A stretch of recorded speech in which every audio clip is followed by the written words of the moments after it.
We saw current cloud providers being very restrictive on what they can do. They're basically driving business to function in a certain way. We end up creating an architecture and an environment where businesses can now come into the cloud and not having to change their business, but instead take advantage of all of the benefits of the cloud to enhance their businesses or applications, better analytics, all those kind of things that you demand and want in your cloud provider.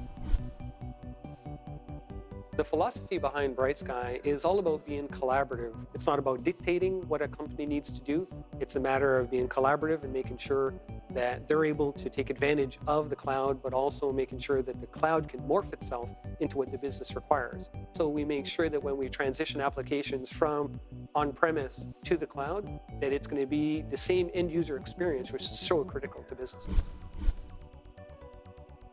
So the migration process is determining the application's performance while it sits on the client site.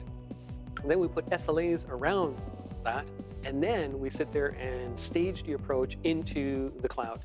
So meaning we deploy it, test it, make sure it's functioning properly, and then after that, we end up having the user verify to make sure that the end user experience has not changed.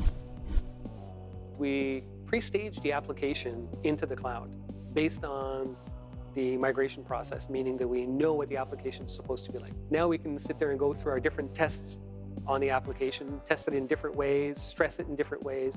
Once we understand how it behaves, then after we can put together that final test and cutover. We want to make sure that we're not bringing all of the applications all at once. We want to make sure we do it one by one, so both the organization and BriteSky can feel comfortable accepting those applications into the cloud. The architecture in BriteSky is where things are very, very unique compared to all the other cloud providers. We have the storage layer, we have the networking layer, we have the compute layer, the virtualization layer, and then we have the security layer.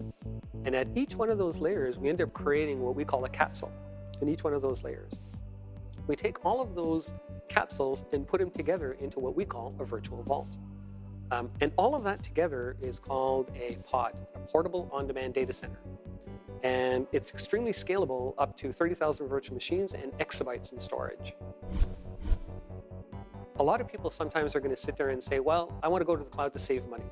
And in reality, that's not the real reason why people usually go to the cloud. Most often, you have either growth, which is out of control. So bursting into the cloud is a perfect example for that. It could even be a startup. So as you sit there and try and scale your infrastructure internally, it becomes very, very difficult. The cloud has that capability to scale and morph and change itself very, very rapidly. The good thing with BriteSky is that we're extremely collaborative, and we can do it application by application. It's not an all or nothing. You can do it one application at a time. And this is where we work with the client to make sure we understand their business and their requirements. And then we try and make sure that the architecture and infrastructure within BriteSky can meet those demands of the business as it changes.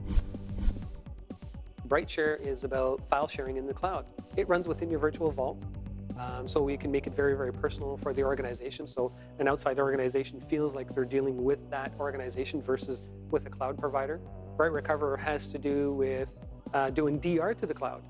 Backup to the cloud is we have an appliance sitting on your site, you back up to that, and then from there we replicate that data into our cloud infrastructure. BriteVM is about running virtual machines into the cloud, into your own virtual data center, which is again within that virtual vault. BriteReports has to do with being able to report on your storage and try and provide KPIs to management so they can better utilize the storage and also understand what is happening with their storage.